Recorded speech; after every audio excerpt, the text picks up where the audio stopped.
हे जदेवु जो हार लगोंदू पांच भय पणो तई, जदेवु जो हार लगोंदू माता कुंदीगा,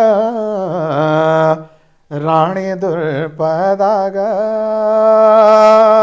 महाभारत हमारे यहाँ इतना कैसे लोग में कैसे इतनी गहरे बैठा है। यहाँ के लोग पांडवों को अपना पूर्वज भी मानते हैं। बहुत से समुदायों में जहाँ जहाँ पांडव नृत्य होता है, पांडवों को हम तर्पण भी देते हैं।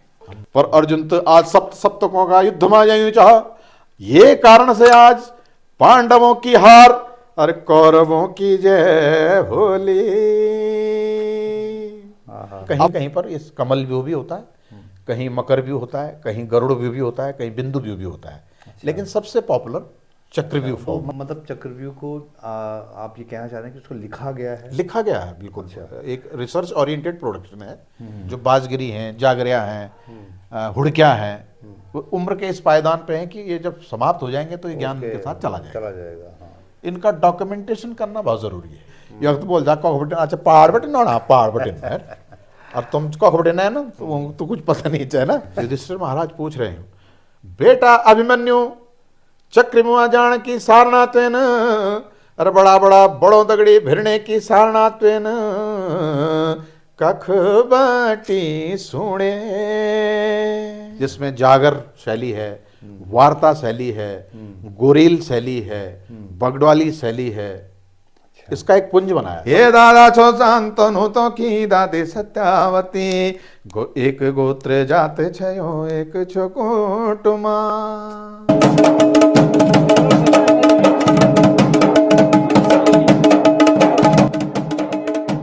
नमस्कार। फोक थिएटर को बड़े मंचों तक पहुंचाना एक बहुत बड़ा चैलेंज होता है, बहुत आसान काम नहीं है, क्योंकि वो एक अनगढ़ विधा है और उसको परिष्कृत करके बड़े मंचों तक पहुंचाना, उस पर काम करना, वो एक बहुत बड़ा चैलेंज है, खासकर हमारे पहाड़ों में। लेकिन डॉक्टर राकेश भट्ट पिछले करीब 3 दशक से इस काम में लगे हुए हैं, इस जुनून की तरह उसमें जुटे हुए हैं और उसका उनको रिकॉग्निशन भी मिला है। जो भारत सरकार की संगीत नाटक एकेडमी है, वो सर्वोच्च एकेडमी है कला के क्षेत्र में, कला संगीत के क्षेत्र में, तो उनसे वहाँ से डॉक्टर राकेश भट्ट को अवार्ड मिला है, संगीत नाटक अकादमी अवार्ड। आज डॉक्टर राकेश भट्ट मेरे साथ हैं।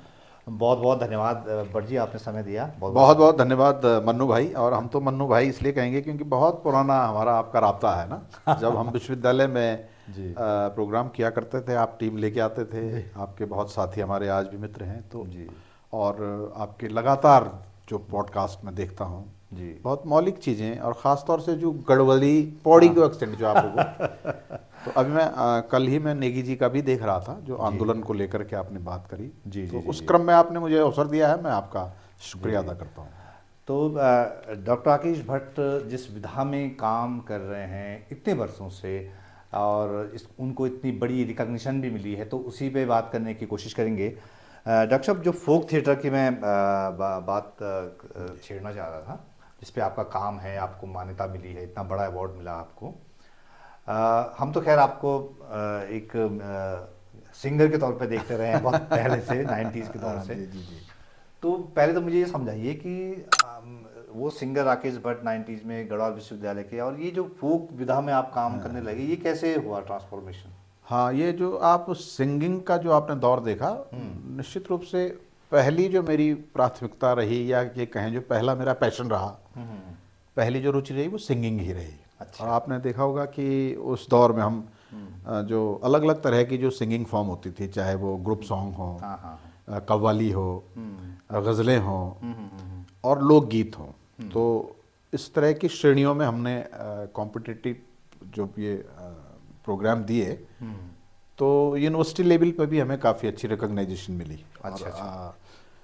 यहाँ पर मैं ये कहूँगा कि एक जो एक गुणात्मक बदलाव आया, वो शेलनेट, अगर आपने नाम सुना हो, शेलनेट के जी, जिसमें एसपी ममगाई साहब, प्रकाश नौटियाल जी, और हमारे एक सिंह साहब थे जी, और शिरीष डोभाल जी, हाँ, जो जिनका परिचय मेरा 98 या 97 के आसपास शायद हुआ जी जी जी।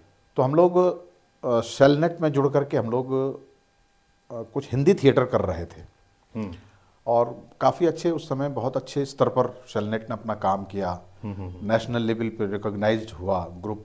और चूंकि शिरीष जी एनएसडी से पास आउट थे जी जी। और श्रीनगर में आकर के उन्होंने ग्रुप इस्टेब्लिश किया, उसके बाद गोपेश्वर में भी किया, टिहरी में किया, अलग अलग जगह पर उन्होंने कोशिश की कि एक थिएटर को थोड़ा सा इनरिच किया जाए। उसी ग्रुप में प्रोफेसर डी आर पुरोहित भी शामिल हुए 90 या 80 के दौर में। तो उनसे जुड़ करके, चूंकि उनका फोक पे बहुत अच्छा काम था उससे पहले, जी, जी। जब ये शेलनेट जब अपना काम कर रहा था तो उन्होंने ये कुछ ऑब्जर्वेशन किया होगा कि फोक थिएटर के लिए मेरी आवाज़ कहीं शूट करती है। तो हमने फिर विद्याधर श्रीकला नाम से उनका एक ऑर्गेनाइजेशन हुआ करता था, तो एनएसडी की एक वर्कशॉप हुई थी वहाँ पे। ये 99 की मैं बात कर रहा हूँ आपसे। जी जी जी। और शिरीष डोभाल जी ने 2 फोक प्ले उस वक्त ऑर्गेनाइज किए थे। अगर आपने 5 भाई कठैत, वहाँ देखा था मैंने, वो श्रीनगर में वो जो मोहल्ला हाँ वहाँ हाँ पे हाँ, एक पुराने उस पे जी घर जी पे जी, हुआ उसको था। काली कमली का पुराना धर्मशाला हाँ, कहा हाँ, जाता। हाँ, तो उन्होंने वो एक ड्रामेटिक सिनेरियो देख करके वो जगह सेलेक्ट की और हम लोगों ने, हम कुछ स्टूडेंट टीचर ने मिल करके 99 में 5 भाई कठैत और एक राधा खंडी बेस्ड एक नाटक जो फोक प्ले था, उसका नाम था क्षेत्रपाल साधुनाम कुंवर। हाँ तो दोनों प्लेज में मुझे की रोल करने का अवसर मिला, क्योंकि सिंगिंग के अलावा दूसरा मेरा जो पैशन है वो एक्टिंग का भी था, जिसका आपने मतलब हो सकता है उस पहलू पर आपकी नज़र नहीं गई। तो एक्टिंग प्लस सिंगिंग दोनों मतलब काम आ गई उस विधा में। 5 भाई कठैत में एक सूत्रधार का मैंने अभिनय किया और साधुनाम क्षेत्रपाल में एक कोतवाल करके एक उसमें कैरेक्टर था। तो दोनों बड़े इंटरेस्टिंग कैरेक्टर थे। तो जब ये कैरेक्टर हुए तो फोक थिएटर के प्रति एक अलग सा टेस्ट अच्छा। बन गया। मैं ये कहूँ कि यहाँ पर से एक यू टर्न हमारे थिएटर वर्क के लिए आ गया। और फिर जब मुझे लगा कि ये जो सिंगिंग जो मैं कर रहा हूँ, तो अगर ये फोक सिंगिंग और फोक थिएटर में इसको अपनी स्ट्रेंथ बनाऊं तो शायद ही काफ़ी अच्छा रिकॉग्नाइज करेगा मेरे को, और ऐसा ही हुआ।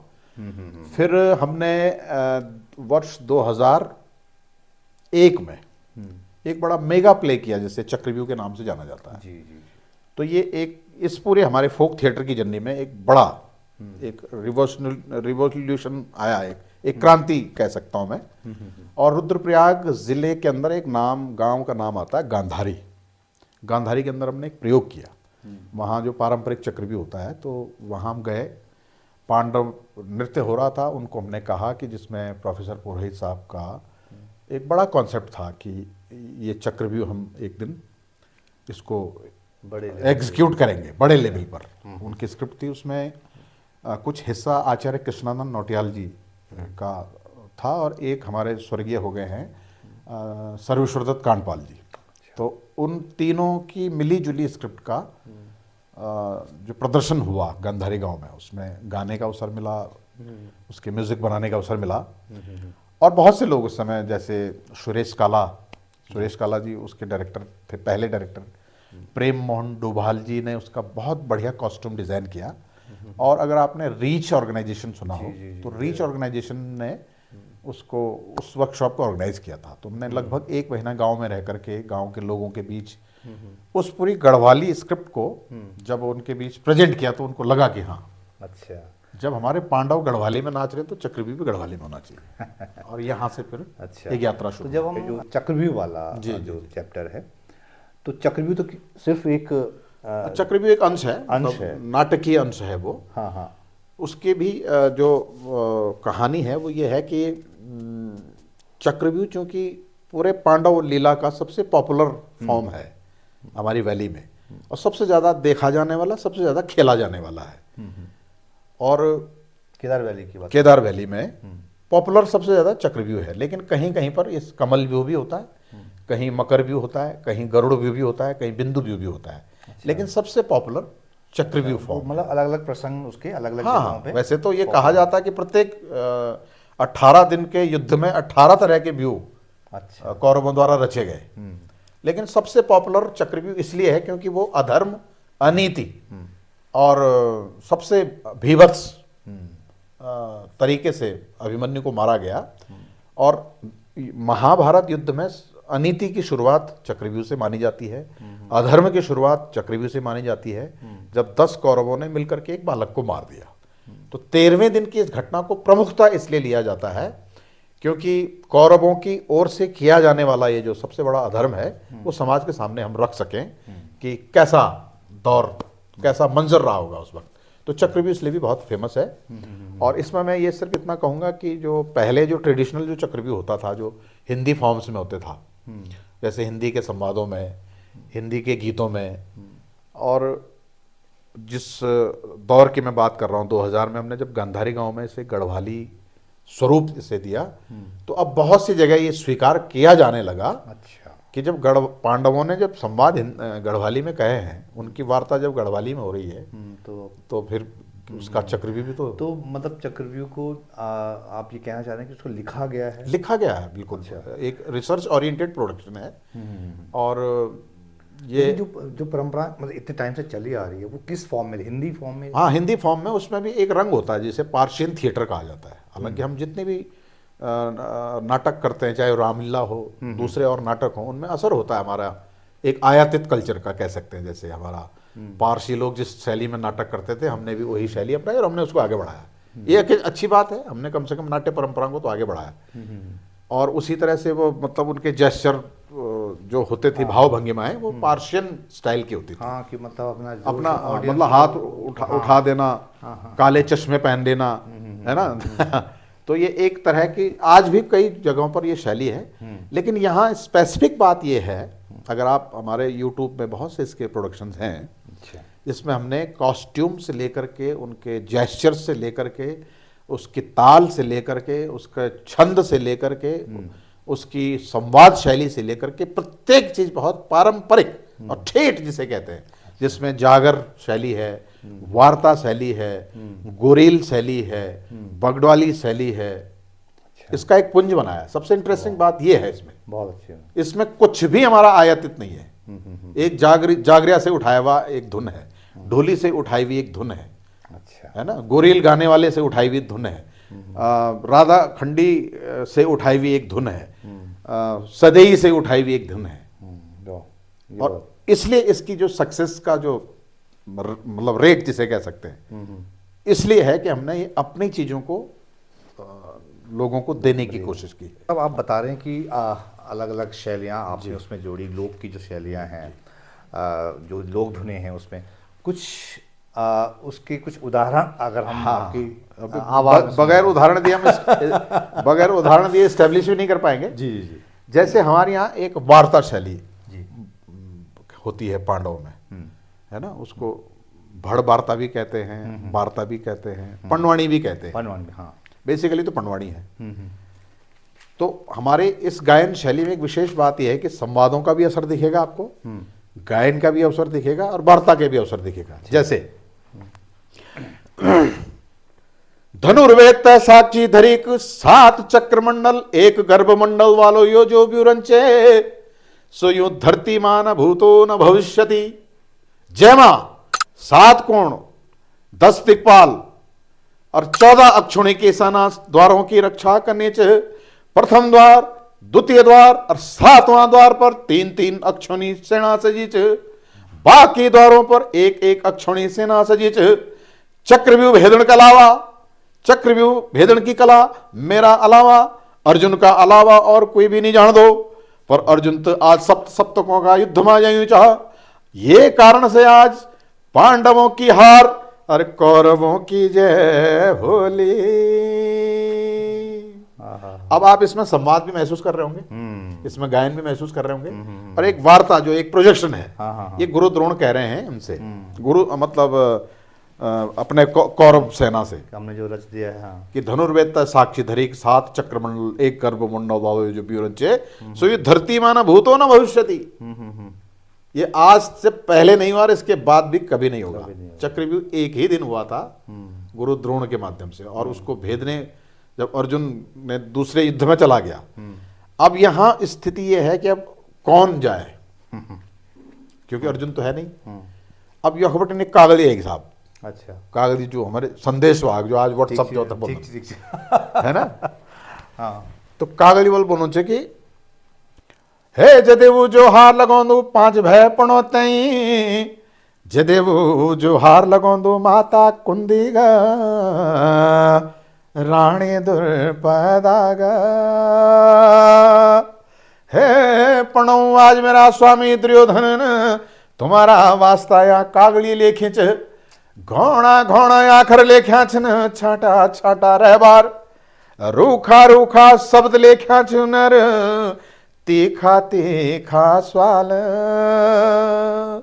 आज गुरु द्रोणाचार्य ने चक्रव्यूह की रचना करें, तेमा तुम त युद्ध कनो को न्यू तो भेजो च, आज तुम चक्रव्यूह भेद लित विजयी तुम्हारी, नी भेद सके तो ये कुरुक्षेत्र में तुम हार मान हो गया। क्या बात, ये कागली अब आ गई है, तो ये अब द्वंद्व है, अब क्या करें क्या ना करें। तो एकमात्र उपाय है अभिमन्यु, अच्छा, जिसके बारे में कहा जाता है कि माता के गर्भ में उसने अर्जुन से सुनी हुई कथा जो माता को सुना रहे थे, तो वो कथा सुनी और जैसी 7वें द्वार पर जो युद्ध की कला थी, सुनते सुनते सुभद्रा को नींद आ गई। तो बड़ो एक मार्मिक गीत जो मां जो बड़े जो रचनाकारों ने अच्छा, जो बनोचा बड़ा बौड़मो हे बड़ा युधिष्ठिर महाराज जी, मैं जोलू बड़ा चक्रव्यूह में आज, राखी अलू जय की ये कुल की लाज, आज शेर घोर मुनित शेर को अंशवीर में घोरे मुँह छाऊं। अब जब ये बात कर रहा है अभिमन्यु 14 वर्ष का, युधिष्ठिर महाराज पूछ रहे हैं, बेटा अभिमन्यु चक्रव्यूह जान की सारना तेन, अरे बड़ा बड़ा बड़ो दगड़ी भिरने की सारना तेन, कख बाटी सुने। फिर जवाब सुनिएगा, हे बड़ा मैं लादू अपनी बात, अरे माता सुभद्रा का महल माज एक रात, बाबा जी कौन है, चक्रव्यूह तोड़ने की विद्या बताई तो ना, और भैर होने की सारना बताना छया, माता ते निंद्रा गे। बल 6 द्वार तक मैं चल जलू, 7वां द्वार की गारंटी नहीं है, लेकिन मैं जाऊंगा क्योंकि आपके पास कोई विकल्प नहीं है। और बस ले दे करके अभिमन्यु को जाना पड़ा।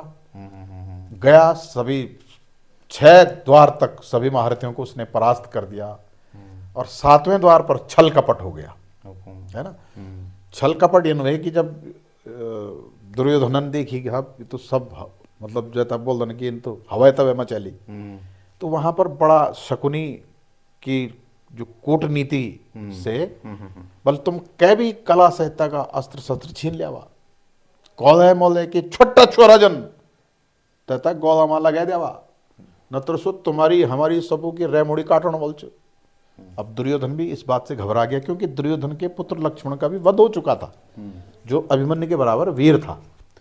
तो देखो दुर्योधन की कुटिल चाल देखिए, पर्णवाणी शैली में बनोच, हे बेटा अभिमन्यु ऐजा मेरा साका बेटा, गौला माला गोलू, मेरो लक्ष्मण तो बेटा अब घाती गए, अब तुच मेरो सारो ऐजा मेरा पास बेटा, साका माला गोलो, यो अपड़ो तीर दे दे, गदा दे दे, गला मोतियों हार दे दे, छाती को कवच दे दे, शीशा की ढाल दे दे, और हमन भी देख बेटा शस्त्र ही चुटेलिया। उसने दिखावा कर दिया, हमन भी देख बेटा शस्त्र ही चुटेलिया, ऐजा मेरा साका गौला माल गोलो। अब 14 वर्ष का बच्चा है, भ्रमित हो गया, बहकावे में आ गया, उसको पता ही नहीं था ये क्या होने वाला है। हे बड़ा दुर्योधन, अगर तुम्हारो यो मनसबो सही तो मैं निष्प्रय हुए की अपनी तीर, अपड़ो धनुष, अपनी गदा, छाती को कवच, शीशा की ढाल, सभी अस्त्र शस्त्र दे की तुम्हारी गोद में जोलो। और तुम्हारो यो विचार सही तो दादा भीष्म, दादी कुंती, पिता अर्जुन, बौड़ा युधिष्ठिर, सभी भय बंधु तैं कति खुशी होली। और ये सब दे करके जब वो गया तो फिर दुर्योधन की जो ललकार, वो जब एक बड़ा विभत्स दृश्य उभर के आता है और सबके सब आए, उन्होंने जहां जहां से उसको मौका मिला था उसको छलनी कर दिया। और अधर्म से 10 महारथियों ने एक 14 वर्ष के बच्चे को 13वें दिन के इस अधर्म की घटना पर मौत के घाट उतार दिया, उसको शहीद कर दिया। तो उधर से जब अर्जुन वापस जब आया तो देखा ये शोक, मतलब जिस शिविर में विजय का उद्घोष होता था हमेशा, वहां आज शोक है। देखा अभिमन्यु मृत पड़ा हुआ है। मेरा भैजी बोला झट बाच खोला, कहन मारे होलो किले मारे होलो मेरो बालो अभिमन्यु। या बीठा की फ्योली फूलन निधि ने, या बीठा की फ्योली फूलन निधि ने, कहन रुई गे होलो मैं से मेरो साको। युधिष्ठिर महाराज जी खड़े हैं। सोण बुला अर्जुन कौरव दलबटी चक्रव्यूह भेदन को न्युतु आए। हमारा वीर अभिमन्यु न युद्ध मा जाने की हरि हट्ट करे। दृष्ट तुम भीम सात्य की भी दगड़े गए छा, पर जयद्रथन से भितर नहीं ओण दीना। 6 द्वार तक वीर अभिमन्यु सभी महारथी परास्त कर दीना, पर 7वां द्वार पर मिली की धोखा से सभी महारथन अभिमन्यु मारी दीने। और पापी जयद्रथन तो मरा अभिमन्यु का मुंड पर, ठोकर भी मारी मेरा भूला। और ये इतना सुनना, फिर अर्जुन का ललकारना, गांडीव का थरथराना, और फिर आप जानते हैं कि अर्जुन प्रतिज्ञा कि भोल का सूरज अस्त होने तक ते को संहार कलो, नत्र चिता मा समाधि ले लो। ये अर्जुन की प्रतिज्ञा जग जाहिर है। और इसके बाद की जो प्रसंग आता है वो जयद्रथ वध, उसको कमल व्यूह कहा जाता है। अच्छा, तो कमल व्यूह का मतलब होता है कमल के आकार का व्यूह, जिसमें गुरु द्रोण ने जयद्रथ को छुपा दिया था। अच्छा, उसको सूची व्यूह भी कहा जाता है। और 14 द्वार का वो होता है, एक उससे भी बड़ा ये घटनाक्रम है। और जब जयद्रथ को वहाँ छुपाया जाता है, इतनी दूर वो सफ़र है, अर्जुन का पहुँचना बड़ा मुश्किल है। 14 द्वार पार करते करते जयद्रथ तक पहुँचना अर्जुन के लिए बड़ा मुश्किल हो जाता है। तब आपने एक प्रसंग सुना होगा कि भगवान श्री कृष्ण की जो एक माया है, जिन्होंने अपने सुदर्शन चक्र से सूर्य को ढका दिया। जयद्रथ भ्रमित हुआ, बाहर आया और बाहर आकर के ललकारने लगा अर्जुन को, तूने तो शपथ ली है, जाओ चिता में जाओ और चिता समाधि लो। तो जैसे ही अर्जुन जो है चिता की ओर बढ़ने लगे, इधर भगवान श्री कृष्ण ने फिर सूर्योदय कर दिया और सीधे जो है जयद्रथ वध हुआ। तो क्योंकि अब इधर जब अधर्म शुरू हो गया था, तो भगवान श्री कृष्ण ने भी इधर एक छल से जयद्रथ को मरवा दिया, क्योंकि संभव नहीं था जयद्रथ तक पहुंचना सूर्यास्त तक। तो एक बलि और देनी पड़ती अर्जुन के रूप में। तो ये हमारे मिथक हैं और बहुत इंटरेस्टिंग है ये जो हमारे फोक आर्ट में जो हम इस तरह से दिखाते हैं। और पब्लिक के बीच में जनता जनार्दन जब इनको अपने आवरण में, अपने लोक में, अपने अंचल के प्रभाव में जब देखती है तो वो बड़ा नहीं, वो हमने भी जब देखा इसके तो रोंगटे खड़े हो गए। जी, मतलब अभी भी आपने जो गाया तो ये कई साल बाद मैंने, और ये मैं यही कह रहा हूँ कि ये इसकी वजह ये है पमार साहब कि ये हमारा आंचलिक गायन की शैली है। अगर आंचलिक शैली को आप पकड़े रखेंगे तो लोक को आप पकड़े रखेंगे। लोक समुदाय से आप तादाद में बनाकर रख सकते हैं। तो ये इसकी विशेषता है। इसके इतनी बड़ी यात्रा होने की वजह यही है। तो चक्रव्यूह वाला चैप्टर तो वहीं तक हुआ जहाँ पे अर्जुन की सौगंध, उसके बाद जो कमल वो अलग तरह का होता है। कहीं कहीं उसको दूसरे दिन भी किया जाता है, जहाँ अर्जुन की प्रतिज्ञा होती है दूसरे दिन उसको पूर्ण करने के लिए कमल व्यूह भी किया जाता है। जैसे केदार खंड के अंदर ही, केदार घाटी के अंदर ही देवर एक गांव है। तो जैसे पहले दिन चक्रव्यूह होता है, दूसरे दिन वो कमल व्यूह जरूर करते हैं। अच्छा, तो एकमात्र एक ऐसा गांव है जो जहां पर इसको पूर्णता के साथ किया जाता है। जब हम अर्जुन प्रतिज्ञा लेते हैं तो अर्जुन प्रतिज्ञा को पूर्ण करने के लिए जयद्रथ वध भी वहां किया जाता है। अच्छा। दूसरी बात ये कि आपने जो सुनाया चक्रव्यूह वाला है, ये तो लिखे गए हैं, मतलब लिखे कई गए चीज़ें, है हैं, ना। लिखे गए हैं। लेकिन क्या वो फोक में उस तरह मौजूद था? वे हाँ बिल्कुल है, उनके जो ओरल फॉर्म है वार्ताकारों के, जो बाजगरी है, बाजगिरी हैं। बाजगिरी जो हैं, ये तो गाते हैं उसको। अच्छा। जब पांडव नृत्य होता है तो ये अगर हम उनको गौर से सुनने की कोशिश करें, क्योंकि ये कहीं ना कहीं ये जो लिखा गया है ये उन्हीं से उन्हीं से आया। प्राप्त किया गया है, उसको हमने थोड़ा सा और इम्प्रोवाइज किया सिलसिलेवार, होगा। अच्छा, उसको मतलब सिलसिलेवार तरीके से, सिलसिलेवार से क्रमिक तरीके से रखा इसको एक गया है। वेल स्ट्रक्चर बना करके एक स्क्रिप्ट बनाई गई है। हाँ। लेकिन मूलतः अगर देखें तो रिसोर्सेज तो वही है वही है। जो बाजगिरी हमारे गाने वाले हैं, और वो उनके पास तो इतना अथाह सागर है। वो अगर आप- पीढ़ियों हाँ, से आता अगर आप गया। रात भर उनके पास बैठें, जैसे हमारे यहाँ एक गांव है डूंगर, शिमला कहते हैं, अच्छा वहाँ पर सागरी बंधु हुआ करते थे, उनका नाम ही सागरी, 2 भाई थे। अच्छा। तो महाभारत को वो कंठस्थ उनको याद था, पूरा का पूरा याद, 18 खंड। पहले दिन के युद्ध से लेकर के 18 दिन के युद्ध तक का। अच्छा। तो जो उनकी जो वाचिक परंपरा जिसे कहते हैं, उसमें वो जब गाते हैं थे, अब तो नहीं रहे वो, तो ये ऐसे लोगों से ली गई ये विधाएं हैं, और एक वेल रिसर्च के बाद तैयार किया गया एक प्रोडक्ट है ये। तो वेल रिसर्च के बाद तैयार किया गया, जो फोक में बिखरा पड़ा था उसको सहेज सहेज कर और फिर उसी लोग को दिया जहाँ से उसे उठाया था। तो ये जो काम था ये बहुत अनूठा काम है, क्योंकि हमारे यहाँ जो बाजगी होते हैं, जो हमारे जो लोक कलाकार होते हैं, वो उनको जो है पीढ़ियाँ दर पीढ़ियाँ, कोई वो कई लोग पढ़े लिखे भी नहीं होते, लेकिन पीढ़ियाँ दर पीढ़ियाँ उनके कंठ में बसा होता है ये फोक। और डॉक्टर साहब ने ऐसा वो किया कि उसे मतलब वहाँ से उठा के और जगह जगह मंचों पे पेश किया। तो हमारे पास बहुत सारी गाथाएं डॉक्टर साहब बिखरी पड़ी हैं, ऐसी लोक गाथाएं, लोक कथाएं जी। तो क्या हम पर्याप्त काम कर पा रहे हैं, जैसे चक्रव्यूह में काम हुआ उस लेवल का काम को कर पा रहे हैं? नहीं, बहुत कम हुआ है, उसमें उल्लेखनीय काम नहीं हुआ है। अच्छा। और उसकी वजह यह है, एक तो जो हमारा पाश्चात्यकरण है उसका बहुत ज़्यादा प्रभाव हमारे जीवन शैली पे हो जाना। हम किस तरह का संगीत सुन रहे हैं, किस तरह का हमारी रुचि है, किस तरह का हमारी प्राथमिकताएं हैं, ये भी बहुत डिपेंड करता है।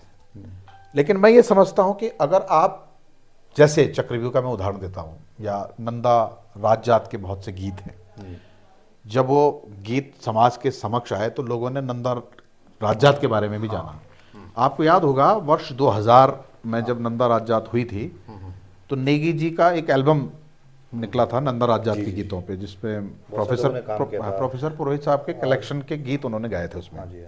तो इतना पॉपुलर हुआ कि मुझे याद है कि टी सीरीज ने 1 लाख कैसेट उस दौर में बेचा था। और जब ये घर घर में जब ये गीत बजने लगे तो लोगों का साक्षात्कार हुआ उससे। उससे पहले जो 1987 में एक जात, हम बहुत छोटे थे, मैं 9th में पढ़ता था उस वक्त, तो तब ये सिर्फ एक देखता था कि एक खाड़ों को ले जा रहे हैं, कुछ लोग जा रहे हैं और छंतोली अंतोली जाकर कुछ लोग जा रहे हैं, बस ये कहते हैं कि ये कुछ एक चौसिंगिया खाड़ों की जात है। तब मैं थराली में पढ़ता था, तो वहाँ हमने देखा, 87 की मैं बात बता रहा हूँ। लेकिन अचानक 2000 में ये पॉपुलर हुआ, और उस पॉपुलैरिटी के पीछे मैं ये मानता हूँ कि नेगी जी द्वारा जो गीत गाए गए, पब्लिक में उसने बहुत हाइट पर उनको पहुंचा दिया। उन्होंने 2014 में भी गीत गाए, लेकिन उसके बनस्पत वो उतने पॉपुलर नहीं हुए, क्योंकि वो ऑलरेडी वो आ चुके थे। तो मेरा ये क्या, मैं उस उदाहरण इसलिए दे रहा हूं, जब तक आप पब्लिक के सामने चीजों को लाएंगे नहीं तो वो जानेंगे भी नहीं। यहां मैं एक चीज आपको बताता हूं कि जो बद्रीनाथ घाटी के बहुत से हमारे स्टूडेंट, हमारे उस दौर में जब हमने ये ट्रेनिंग की थी गीतों की, चंडिका गीतों की, जिसे एक नाटक का नाम दिया गया था बुढ़देवा, जो पुरोहित साहब ने लिखा था। एनएसडी में आए थे, एनएसडी में भी हुआ था। हाँ, भारत रंग मंडल या भारत रंग महोत्सव में, हाँ उसमें गया। तो आप ताजुब करेंगे कि वहीं के बच्चों को पता नहीं कि चंडिका के भी गीत होते हैं, जाख के भी गीत होते हैं।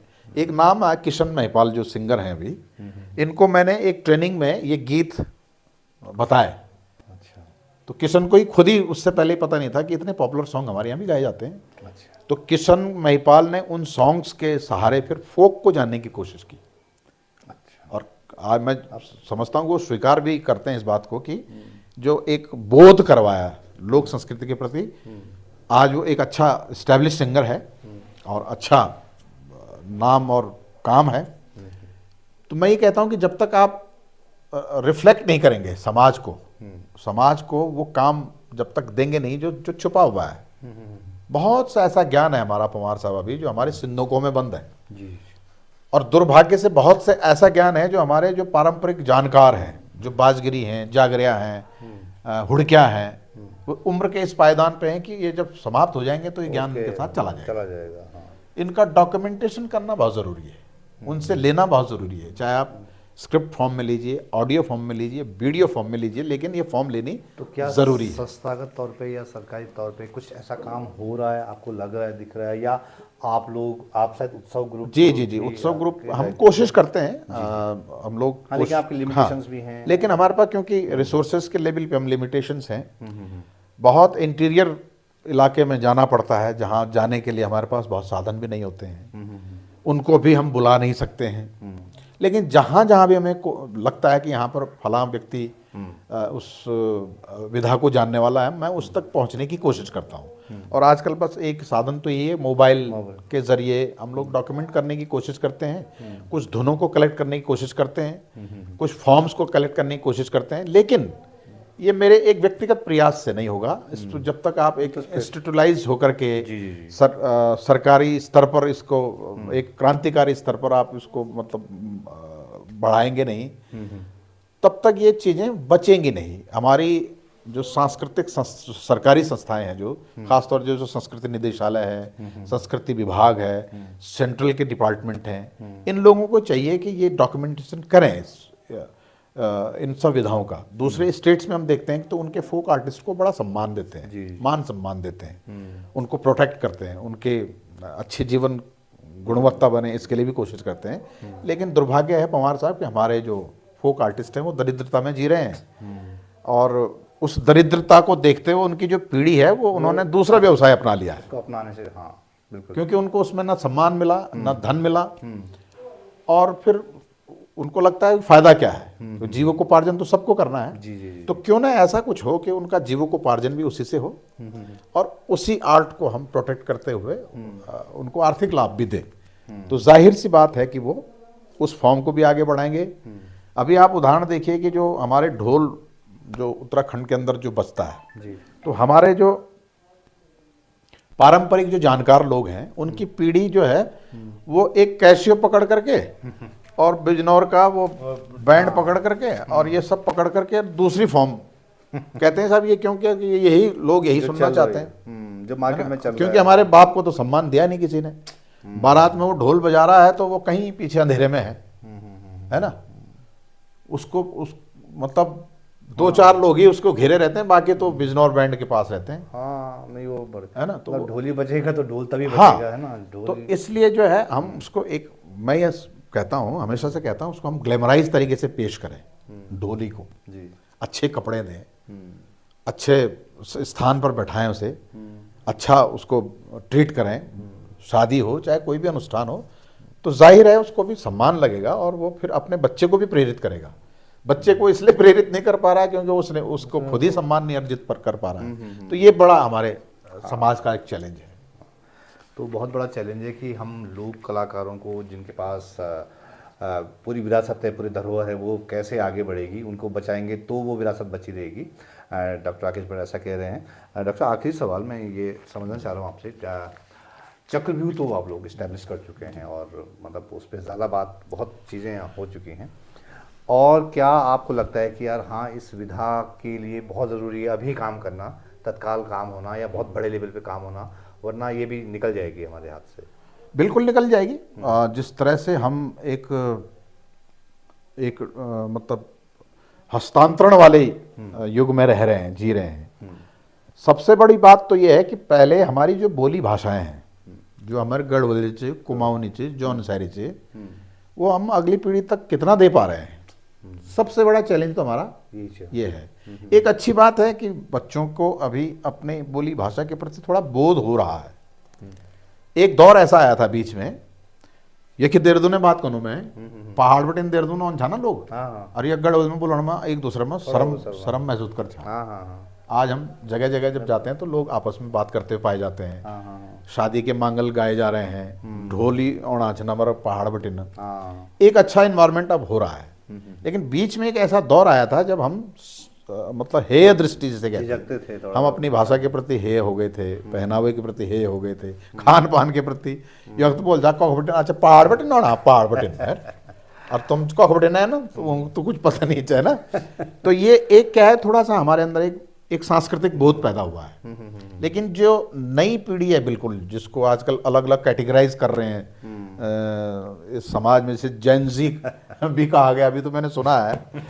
तो जेन ज़ी जो है उस तक इस भाषा को पहुंचाना हमारे लिए बहुत बड़ा चैलेंज है जी। और ये सर शुरुआत हो सकती है अपने घर से। अगर मैं अपने बेटे से घर में कम से कम संवाद करूं गढ़वाली में, या अपने जो भी हमारे जो रीजनल जो लैंग्वेज है, तो यहाँ से हम क्रांति शुरू कर सकते हैं, है ना। और दूसरी बात है कि जो एकेडमिक हमारे जो फोरम है, विश्वविद्यालय हैं, स्कूल्स हैं, हायर एजुकेशन हैं, यहाँ पर बहुत मैंडेटरी कर दें हम रीजनल लैंग्वेजेस को पाठ्यक्रम में शामिल करने के लिए। जी। ये बहुत आवश्यक है और बिल्कुल आवश्यक पाठ्यक्रम बना दें आप। अगर भाषा को बचाना है तो ये अकादमिक संस्थान बचा सकते हैं। जी जी जी। ये मैं आपको गारंटी की बात बता सकता हूँ। व्यवहार में तो खैर बचती हैं।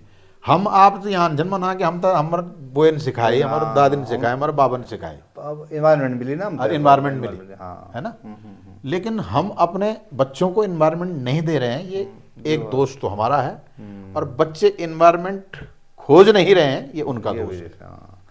तो लोग भाषा कैसे बचेगी, इन्वायरमेंट देना पड़ेगा, और जब हम नहीं दे रहे हैं तो उसकी चिंता कैसे की जा सकती है कि लोग भाषा बची रहेगी। डॉक्टर साहब आखिरी में बस एक कोई चक्रव्यूह से कोई जागर अगर आपको याद आ रहा हो उस शैली का, तो वो थोड़ा सा आप। हाँ, एक जागर शैली में जब हम उसका कथानक प्रस्तुत करते हैं, शुरू में उसको इंट्रोड्यूस करते हैं जब, तो वो जागर शैली में लिखा हुआ गीत है रचनाकारों का, और काफ़ी पॉपुलर भी होता है, उसी नाम से वो जाना भी जाता है। जैसे हे आज लाना मेरा भाइयों द्वापर की बात, आज लाना मेरा भाइयों द्वापर की बात, द्वापर की बात लाना द्वापर की बात।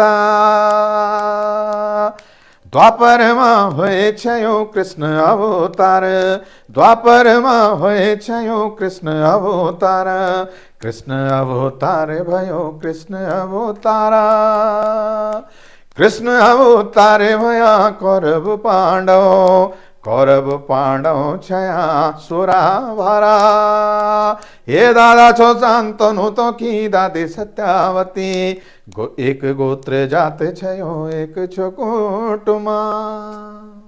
और ये जब पूरा कोरस और पूरी लीड वॉइस के साथ जब चलता है, तो मैं कहता हूँ कि ये पूरा जो पंडाल है, पूरा एनवायरनमेंट है, वो एक एक आदमी वाइब्रेट करने लगता है, क्योंकि वो अपने ठेठ उस वो कनेक्ट हो जाता है ना, उस लोक में चला जाता है जो उसने अपने बाप दादाओं के ज़माने से जो देखता आ रहा है। तो ये इसकी मौलिकता है बस, है ना? तो ये हमारी लोक की ताकत है जो डॉक्टर राकेश भट्ट ने अभी कुछ झलकियाँ उसकी रखी, और डॉक्टर राकेश भट्ट ने बड़ा काम इस पर किया है, और भारत सरकार ने उनको इस अभिनव काम के लिए संगीत नाटक अकादमी अवार्ड से नवाजा है। तो ये बहुत बड़ी बात है। डॉक्टर साहब अभी तो दून यूनिवर्सिटी देहरादून में थिएटर डिपार्टमेंट है, जी जी, वहाँ हैं फोक थिएटर में, लेकिन बहुत बड़ा काम है, और इतने साल 3 दशक से वो लगातार इस पे काम कर रहे हैं। तो उनकी जो पहल है, उन्होंने जो इनिशिएटिव किया है, उससे बहुत चीज़ें अगर नहीं भी बच पाई हैं तो कुछ ऐसी चीज़ें आप तक पहुंची हैं जो वास्तव में अगर नहीं बचा पाते तो बहुत चीज़ें ख़त्म हो जाती है, उन आगे नहीं बढ़ पाते, हम सुन नहीं पाते, हम चक्रव्यूह के बारे में कहाँ इतना समझ पाते। तो डॉक्टर राकेश भट्ट, आपने मुझे इतना समय दिया, बहुत बहुत बहुत धन्यवाद। समय तो आपने मुझे दिया क्योंकि आपके साथ बातचीत करने का मेरा व्यक्तिगत रूप से मन था। बहुत बहुत धन्यवाद। और इसलिए भी क्योंकि आपकी जो रुचियां हैं, जी, ख़ासतौर से जो फोक लिटरेचर, फोक आर्ट और जो हमारी परंपराएं हैं, इस पर जो आपकी रुचि है, तो उस रुचि में भी मैं भी शामिल हुआ। बहुत बहुत धन्यवाद। बहुत धन्यवाद।